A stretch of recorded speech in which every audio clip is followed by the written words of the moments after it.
Bayangkan sebuah kota di persimpangan dunia, Konstantinopel.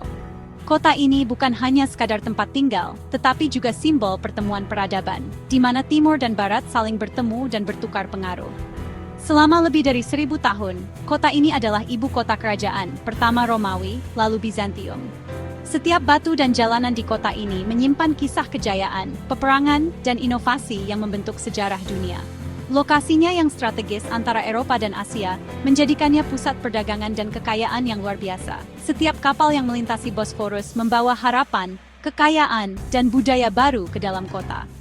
Barang-barang dari timur seperti sutra dan rempah-rempah mengalir melalui pasar-pasarnya yang ramai. Suara pedagang, aroma rempah, dan warna-warni kain memenuhi udara, menciptakan suasana yang hidup dan dinamis. Tembok-tembok besar kota dan Hagia Sophia yang perkasa melambangkan kekuatan dan kepercayaannya. Bangunan-bangunan megah ini menjadi saksi bisu atas ketahanan dan semangat rakyatnya. Tembok Theodosian, 3 lapis benteng, telah menangkis setiap musuh selama berabad-abad. Tak terhitung serangan yang gagal menembus pertahanan luar biasa ini. Sebuah rantai besi raksasa bisa memblokir pelabuhan, menghentikan kapal-kapal musuh. Inovasi pertahanan seperti ini membuat Konstantinopel hampir mustahil ditaklukkan dari laut. Namun, pada abad ke-15, Konstantinopel hanyalah bayangan dari kejayaannya, menyusut menjadi kota dan beberapa wilayah di dekatnya. Kota yang dulu ramai kini mulai sepi, dan kejayaan masa lalu perlahan memudar. Populasinya berkurang dan banyak bangunan hancur. Sisa-sisa kejayaan masa lalu tampak jelas di reruntuhan yang tersebar di seluruh penjuru kota. Namun, makna simbolis kota tetap sangat besar, hadiah yang gemerlap bagi setiap penakluk. Konstantinopel tetap menjadi impian dan obsesi bagi banyak penguasa di seluruh dunia. Mimpi Konstantinopel tetap hidup, bahkan saat kerajaannya memudar. Kota ini masih menjadi lambang harapan, kekuatan, dan ambisi yang tak pernah padam. Panggung telah diatur untuk konfrontasi epik terakhir. Segala sejarah, harapan, dan ketegangan kini mengarah pada satu momen penentuan yang akan mengubah dunia selamanya. Pada tahun 1453, Kekaisaran Bizantium tidak lebih dari Konstantinopel itu sendiri, dikelilingi oleh tanah Ottoman yang bermusuhan. Kaisar Konstantinus Diaz memerintah sebuah kota dengan terlalu sedikit tentara dan ekonomi yang runtuh. Permintaan bantuan yang putus asa dari Eropa Barat sebagian besar tidak terjawab, karena perpecahan agama sangat dalam. Kenangan pengkhianatan Perang Salib keempat masih menghantui kota. Sementara itu, Kekaisaran Ottoman bangkit dengan cepat. Sultan baru, Mehmed II, masih muda, ambisius dan bertekad untuk menaklukkan Konstantinopel. Bagi Ottoman, kota itu adalah rintangan terakhir, membelah kekaisaran mereka menjadi dua. Mehmed melihat penangkapannya sebagai takdirnya. Kedamaian yang panjang berakhir, badai sedang berkumpul. Konstantinopel berdiri sendiri, dikepung dan kalah jumlah. Nasib kota dan sebuah era bergantung pada keseimbangan. Dunia akan berubah selamanya. Mehmed Teduka, baru berusia 19 tahun, sering diremehkan oleh banyak orang. Mereka menganggapnya terlalu muda dan kurang pengalaman untuk memimpin sebuah kerajaan besar. Namun, Mehmed adalah seorang pemimpin yang brilian, penuh semangat, dan sangat terobsesi untuk merebut Konstantinopel, kota legendaris yang telah lama menjadi impian para sultan sebelumnya. Untuk mempersiapkan penaklukan, dia membangun benteng Rumeli Hisar di tepi Bosphorus, sebuah langkah strategis untuk menguasai jalur vital dan memutus bantuan ke kota. Mehmed mengumpulkan pasukan besar dan modern, diperkirakan mencapai 80.000 orang, yang terdiri dari berbagai suku dan bangsa di bawah panji Ottoman. Pasukan ini menampilkan janissary elit yang sangat terlatih dan artileri canggih, termasuk meriam terbesar pada zamannya. Mehmed juga merekrut insinyur dan pembuat senjata terbaik dari seluruh wilayah, bertekad menggunakan teknologi bubuk mesiu untuk menembus tembok kuno kota yang terkenal kokoh. Para janissary, yang hanya setia kepada sultan, membentuk inti pasukannya dan menjadi kekuatan utama dalam setiap pertempuran.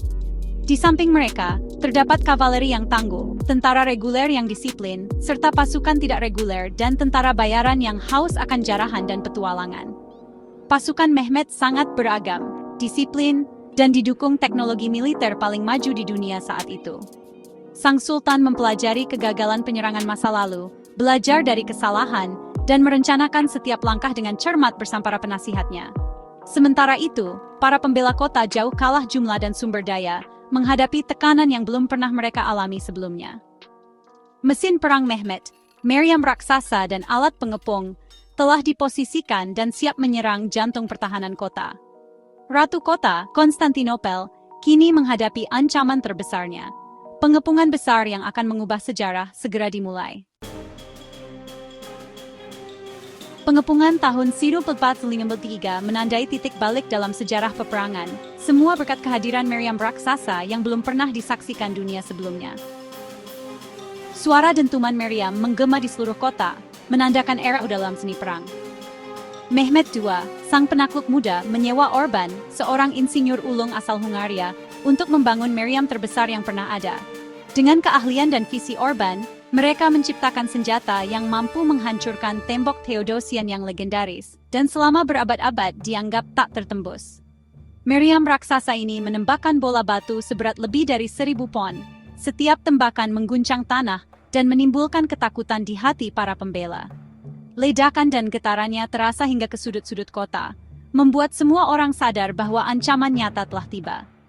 Hari demi hari, pasukan Ottoman membombardir tembok kota tanpa henti, menghancurkan menara, meruntuhkan dinding, dan perlahan-lahan mengikis moral para pembela yang mulai kelelahan. Para pembela Konstantinopel belum pernah menghadapi daya tembak sebesar ini. Mereka terpaksa berlindung di balik reruntuhan, berusaha bertahan dari serangan yang tampaknya tak berujung. Tidak hanya mengandalkan meriam, insinyur Ottoman juga menggali terowongan di bawah tembok, berharap bisa meruntuhkannya dari bawah atau menyusupkan pasukan ke dalam kota. Para pembela pun tak tinggal diam. Setiap malam, mereka melakukan perbaikan darurat pada tembok yang rusak dan melakukan kontra penambangan untuk menggagalkan upaya musuh. Menara-menara pengepungan Ottoman bergerak maju, dilapisi kulit hewan untuk melindungi dari panah api dan minyak panas. Semakin mendekat ke dinding kota yang mulai rapuh. Dampak psikologisnya sangat besar. Pertahanan legendaris kota mulai runtuh, dan ketakutan menyebar di antara para pembela yang mulai kehilangan harapan. Mehmet II terus mendorong penggunaan teknologi dan rekayasa tanpa henti, memastikan setiap alat pengepungan bekerja maksimal untuk menaklukkan kota. Pengepungan ini berubah menjadi kontes brutal antara inovasi, strategi, dan ketahanan manusia. Setiap pihak berjuang dengan segala cara untuk bertahan hidup. Kini, nasib Konstantinopel benar-benar bergantung pada seutas benang tipis di tengah kehancuran dan ketidakpastian yang menyelimuti kota. Kalah jumlah dan kalah senjata, para pembela Konstantinopel menunjukkan keberanian yang luar biasa. Kaisar Konstantinus III memimpin dari depan, menginspirasi tentara dan warga. Relawan asing, terutama Giovanni Giustiniani dan pasukan Genoanya, memainkan peran penting. Pada malam hari, warga bergegas memperbaiki tembok yang rusak. Rantai besar melintasi tanduk emas menghalangi angkatan laut Ottoman dari pelabuhan. Meskipun diserang berulang kali, para pembela bertahan, menggagalkan ambisi Mehmet. Semangat mereka untuk berjuang tak terpatahkan, bahkan saat harapan memudar. Pengepungan berlarut-larut, sebuah bukti ketahanan mereka. Setelah berminggu-minggu pengepungan, Mehmet melakukan langkah berani, menyeret kapal-kapal melalui darat ke tanduk emas, melewati rantai. Para pembela terbangun dan menemukan armada Ottoman di dalam pelabuhan mereka, pukulan yang menghancurkan. Dengan kota yang dikepung, Mehmet menuntut penyerahan diri. Konstantinus menolak. Pada tanggal 28 Mei, Ottoman bersiap untuk serangan terakhir. Di dalam Hagia Sophia, kebaktian terakhir yang khidmat menyatukan Ortodoks dan Katolik, bangsawan dan rakyat jelata. Saat fajar, Mehmet melancarkan serangan 3 gelombang besar. Para pembela berjuang mati-matian, tetapi ketika Giustiniani terluka, kepanikan menyebar. Janissary menemukan gerbang yang tidak terkunci, Kerkoporta, dan menyerbu masuk. Bendera Ottoman berkibar di atas tembok. Pertahanan runtuh, kota itu hilang. Setelah 1000 tahun, Konstantinopel telah jatuh. Decius Adam Detsverde. Kejatuhan Konstantinopel melepaskan kekacauan, penjarahan, kehancuran, dan tragedi. Kaisar Konstantinus III gugur dalam pertempuran, nasibnya tersegel dengan nasib kotanya. Selama 3 hari Ottoman menjarah ratu kota, ribuan orang diperbudak, harta karun dan relik menghilang. Namun Mehmet segera menghentikan kehancuran. Dia menginginkan ibu kota yang hidup, bukan reruntuhan. Dia memasuki Hagia Sophia, terkesima oleh kemegahannya, dan memerintahkan untuk mengubahnya menjadi masjid. Konstantinopel menjadi Istanbul, jantung kekaisaran baru. Mehmet sang penakluk telah mencapai mimpinya. Kejatuhan kota itu brutal, tetapi menandai awal yang baru. Era baru telah tiba. Mehmet mulai membangun kembali dan mengisi kembali ibu kota barunya.